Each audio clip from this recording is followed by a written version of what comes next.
Showing you a lot of what it looks like from where I sit on the deck. I thought you might like to see a little more of the wood. It goes on way down to a creek.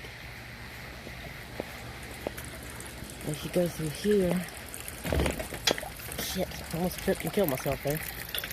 You can see behind the house that's next to Mark and Randy's.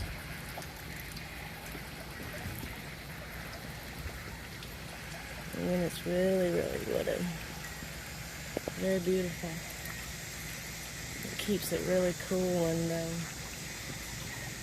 shaded.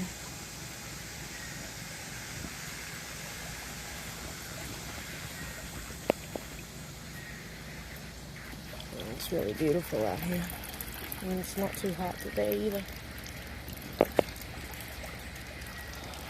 Humidity's not too bad out here today. Rather nice. Anyway, it's a different view. Thought you might be interested, maybe. I love you, darling. Here's kisses. Mwah.